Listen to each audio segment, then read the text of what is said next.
কুরবানির ঈদ স্পেশাল আজ আপনাদের জন্য থাকছে গরুর কালা ভুনা, রাজকীয় স্বাদে গরুর মাংসের কোরমা ও গরুর মাংসের অসাধারণ ভর্তা। এই তিনটি রেসিপি খুবই সহজভাবে তৈরি করব। গ্যারান্টি দিয়ে বলতে পারি এই কালা ভুনাতে আপনি অথেন্টিক টেস্ট পাবেন। গরুর মাংসের কোরমা খেয়ে আপনার মনে হবে যেন মায়ের হাতের স্বাদ। আর আপনি যদি এখনো গরুর মাংসের ভর্তা না খেয়ে থাকেন অবশ্যই একবার ট্রাই করার অনুরোধ রইল। প্রথমেই চলুন গরুর মাংসের কালা ভুনা তৈরি করি। 1.5 কেজি পরিমাণ গরুর মাংস নিয়েছি। মাংসগুলোকে রেগুলার পিস করে কেটে নিয়েছি। এই রান্নায় অবশ্যই চর্বি ও হাড় সহ মাংস নিতে হবে। মাংসগুলোতে মশলা দিয়ে মেখে নিতে হবে। প্রথমেই কিছু গরম মশলা দিয়ে দিলাম। এখানে 4 টুকরা দারচিনি, কয়েকটি সবুজ এলাচ, হাফ চা চামচের মতো কালো গোলমরিচ, 4টা লবঙ্গ, 2টা তেজপাতা ও 2টা কালো এলাচ দিয়ে দিলাম। চা চামচ দিয়ে ভর্তি করে 1.5 চা চামচ দিয়ে দিলাম রসুন বাটা।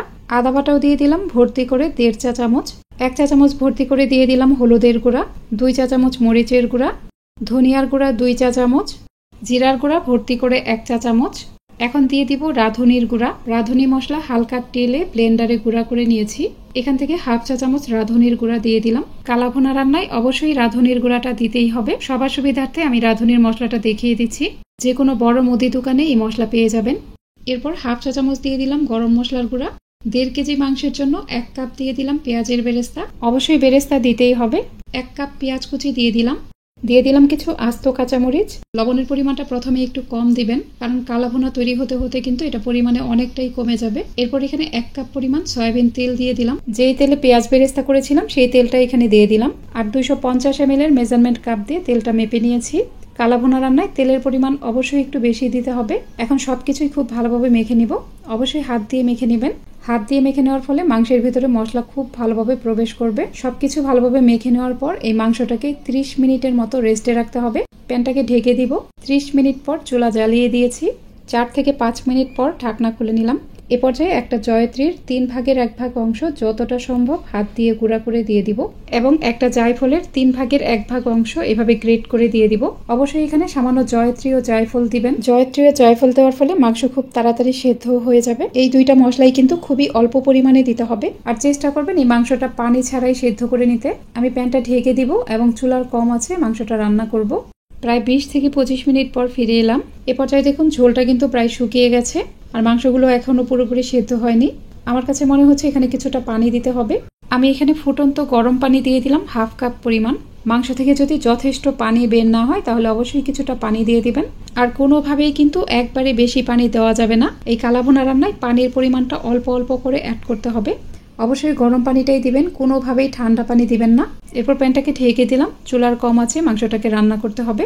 মাঝে মাঝেই কিন্তু নেড়ে দিবেন। খেয়াল রাখবেন এটা যেন নিচে পোড়া না লাগে। পোড়া লাগলে কিন্তু কালা ভুনার টেস্ট একদমই নষ্ট হয়ে যাবে। তো ফিরে আসছি মাংসটা পুরোপুরি সেদ্ধ হয়ে যাওয়ার পর। বেশ কিছুক্ষণ পর ঢাকনা খুলে নিলাম। এ পর্যায়ে মাংসটা পুরোপুরি সেদ্ধ হয়ে গেছে আর মাংসের কালারটাও কিন্তু আস্তে আস্তে চেঞ্জ হতে শুরু করেছে। এই কালা ভুনাটা মাংস ভেজে ভেজে একদম শক্ত করে ফেলবেন না। এখানে কিছু সঠিক প্রসেস ফলো করলেই কালা ভুনাটা একদম পারফেক্ট কালার হবে। সঠিক পরিমাণে মশলা ব্যবহার করে চুলার কম আছে মাংসটা আস্তে আস্তে জাল করলে এর কালার এমনিতেই চেঞ্জ হয়ে যাবে। মাংসটা আস্তে আস্তে কালচে রং ধারণ করবে। এ পর্যায়ে আরও হাফ চা চামচ দিয়ে দিলাম রাঁধুনির গুঁড়া, হাফ চা চামচ গরম মশলার গুঁড়া ও হাফ চা চামচ দিয়ে দিলাম ভাজা জিরার গুঁড়া। এখন চুলার একদম কম আছে প্যানটাকে ঢেকে দিলাম। এদিকে আমরা ফোড়নের জন্য একটা বাগার তৈরি করব। প্যানে হাফ কাপ পরিমাণ দিয়ে দিলাম সরিষার তেল। এখানে রসুন কুচি দিয়ে দিলাম 3 টেবিল চামচ। রসুন কুচিটাকে প্রথমেই হালকা বাদামি কালার করে ভেজে নিব। রসুন কুচি এরকম হালকা একটু বাদামি কালার হয়ে গেলে দিয়ে দিব পেঁয়াজ, শুকনা মরিচ ও আদা কুচি। আমি পেঁয়াজ কিউব করে কেটে নিয়েছি 1.25 কাপ পরিমাণ। কিউব করে কেটে নেওয়া পেঁয়াজের কোষগুলোকে এরকম ছাড়িয়ে নিয়েছি। এখানে 3টা শুকনা মরিচ ও 1 চা চামচ আদা কুচি দিয়ে এগুলো একটু ভেজে নিব। পেঁয়াজটাকে ভেজে একদম সোনালি কালার করে ফেলা যাবে না। দেখুন পেঁয়াজগুলো এরকম কিছুটা ভাজা হয়ে গেলেই এই ফোড়নটাকে পাশের চুলায় কালা ভুনার মাঝে দিয়ে দিতে হবে। ফোড়ন দেওয়ার সাথে সাথেই প্যানটা ঢেকে দিতে হবে। চুলার সবচেয়ে কম আছে প্যানটাকে ঢেকে রাখবো প্রায় 3 মিনিটের মতো। 3 মিনিট পর ঢাকনা খুলে নিলাম। আজকের রেসিপি আপনাদের ভালো লাগলে আমার ইউটিউব চ্যানেলটিকে সাবস্ক্রাইব করে পাশে থাকা অল লেখা বাটনটাতে ক্লিক করে দিবেন। আর যারা ভিডিওটি ফেসবুক থেকে দেখছেন তারা অবশ্যই আমার ফেসবুক পেজটিকে লাইক ও ফলো দিয়ে রাখবেন। এই ফোড়ন দেওয়ার পর কিন্তু এটা খুব বেশিক্ষণ জাল করা যাবে না। ফোড়ন দেওয়ার পর সবকিছু একটু মিশিয়ে নিয়ে এটা নামিয়ে ফেলতে হবে। এটাই হচ্ছে অথেন্টিক কালা ভুনা।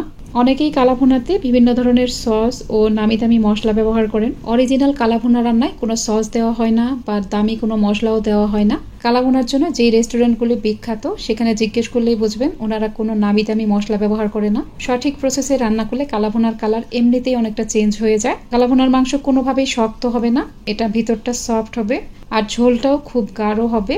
আপনারা এই রেসিপি একবার বাসায় ট্রাই করে দেখতে পারেন, ইনশাআল্লাহ নিরাশ হবেন না। এবার চলুন রাজকীয় স্বাদে গরুর কোরমা তৈরি করি। এই কোরমা আপনাকে ছোটবেলার সেই নানি দাদির হাতের রান্নার কথা মনে করিয়ে দিবে।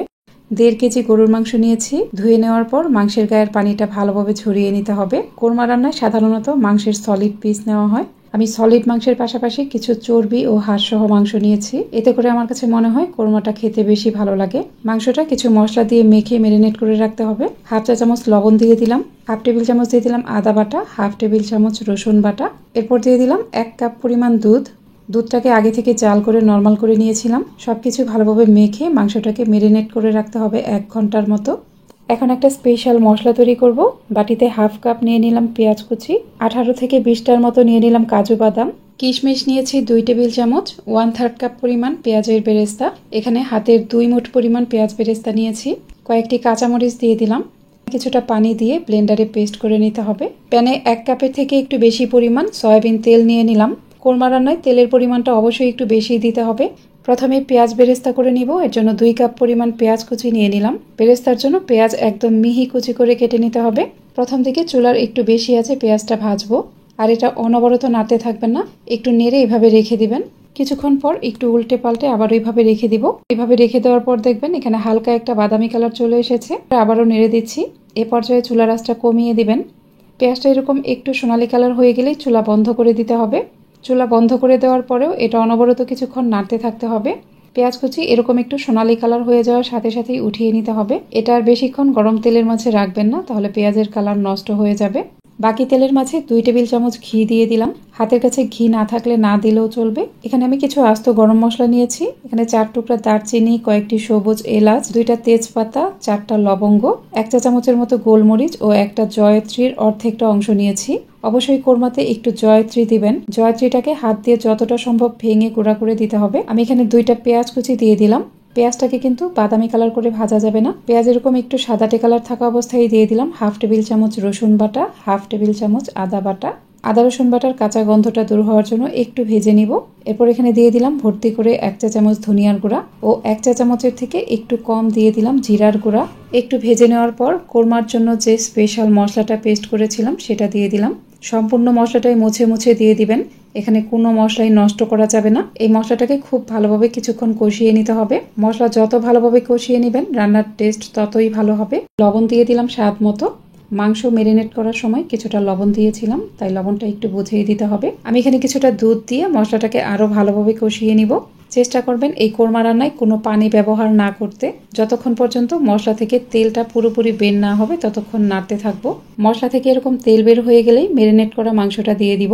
সবকিছুই ভালোভাবে নেড়ে মিশিয়ে প্যানটাকে ঢেকে দিতে হবে। প্রায় 15 মিনিট পর ফিরে এলাম। মাংস থেকে উঠে আসা এই পানি দিয়েই মাংসটাকে ভালোভাবে কষিয়ে নিতে হবে। চুলার একটু কম আছে মাংসটাকে রান্না করতে হবে। আবারও প্রায় 15 মিনিট পর ফিরে এলাম। মাংসটা খুব ভালোভাবে কষানো হয়েছে আর এটা 80%-এর মতো সেদ্ধ হয়ে গেছে। এখানে 1 কাপ পরিমাণ লিকুইড দুধ দিয়ে দিলাম।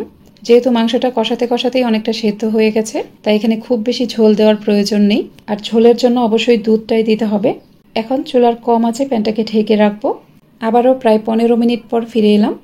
মাংস পুরোপুরি সেদ্ধ হয়ে গেছে। এ পর্যায়ে কয়েকটি আস্ত কাঁচামরিচ দিয়ে দিলাম ও যে পেঁয়াজগুলো বেরেস্তা করে রেখেছিলাম সেখান থেকে অর্ধেকটা দিয়ে দিলাম। সবকিছু ভালোভাবে নেড়ে মিশিয়ে প্যানটাকে ঢেকে দিলাম। চুলার একটু কম আছে প্যানটাকে ঢেকে রাখবো প্রায় 10 মিনিটের মতো। 10 মিনিট পর ঢাকনা খুলে নিলাম। আমার এই রান্নাটা কিন্তু প্রায় হয়ে গেছে।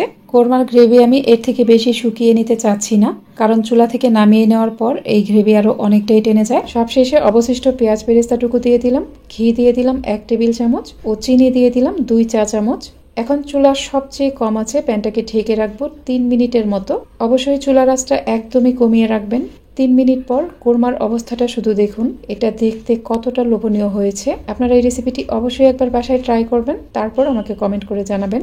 এবার চলুন গরুর মাংসের একটা অসাধারণ ভর্তা তৈরি করি।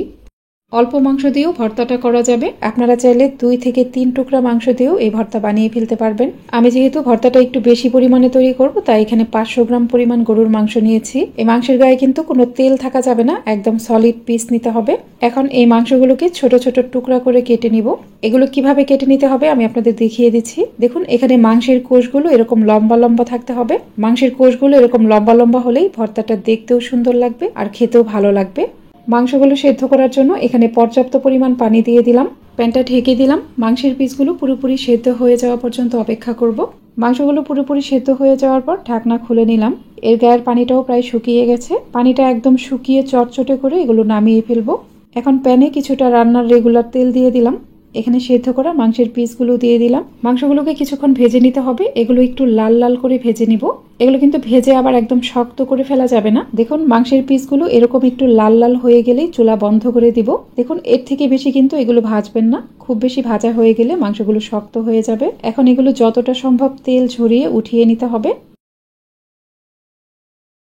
মাংসগুলো উঠিয়ে নেওয়ার পর বাকি তেলের মাঝে দিয়ে দিলাম 1.5 কাপ পরিমাণ পেঁয়াজ কুচি। আমি মেজারমেন্ট কাপ দিয়ে পেঁয়াজ কুচিটা মেপে নিয়েছি। 500 গ্রাম মাংসের জন্য 1.5 কাপ পরিমাণ পেঁয়াজ কুচি পারফেক্ট হবে এখানে। পেঁয়াজগুলোকে হালকা একটু বাদামি কালার করে ভেজে নিব। পেঁয়াজগুলো ভেজে কিন্তু আবার একদম বেরেস্তার মতো করে ফেলা যাবে না। এরকম একটু নরম নরম থাকা অবস্থায় নামিয়ে ফেলতে হবে। প্যানে আরও কিছুটা তেল দিয়ে দিলাম 1/2 কাপ পরিমাণ রসুনের কোয়া। 500 গ্রাম মাংসের জন্য মেজারমেন্ট কাপের 1/2 কাপ পরিমাণ রসুনের কোয়া এখানে পারফেক্ট হবে। এরপর এখানে কিছু কাঁচামরিচ দিয়ে দিলাম। ভর্তাতে ঝালের পরিমাণটা অবশ্যই একটু বেশি দিবেন। এরপর এরকম 4টা স্লাইস আদা দিয়ে দিলাম। মাংস ভর্তাতে আদার পরিমাণটাও একটু বেশিই নেবেন। এখন এই রসুন, কাঁচামরিচ, আদা সবকিছুই ভালোভাবে ভেজে নিব। এগুলো কিন্তু খুব বেশি কড়া করে ভাজা যাবে না। দেখুন, রসুন ও কাঁচামরিচগুলো যখন এরকম একটু বাদামি কালার হবে সে পর্যায়ে নামিয়ে ফেলতে হবে। যতটা সম্ভব তেলটা ঝরিয়ে ঝরিয়ে উঠিয়ে নেবেন। সবকিছুই ঠান্ডা হয়ে যাওয়ার পর ভর্তা করতে চলে যাব। আজকের এই ভর্তাটা আমি শিলপাটায় করব। শিলপাটায় প্রথমে এই মাংসের পিসগুলোকে থেতো করে নিতে হবে। আপনারা চাইলে কিন্তু মাংসগুলো ব্লেন্ডারেও হালকা করে থেতো করে নিতে পারবেন। শিলপাটায় মাংসগুলোকে খুব মিহি করে থেতো করে নিব। মাংসগুলো থেতো করে নেওয়ার পর হাতে নিয়ে এভাবে একটু চাপ দিলেই দেখবেন এগুলো একদম ঝরঝরে হয়ে যাবে। ঠিক এভাবেই মাংসগুলো থেতো করতে হবে। এখন মাংসগুলো উঠিয়ে নেওয়ার পর এখানে ভেজে রাখা পেঁয়াজ নিয়ে নিব।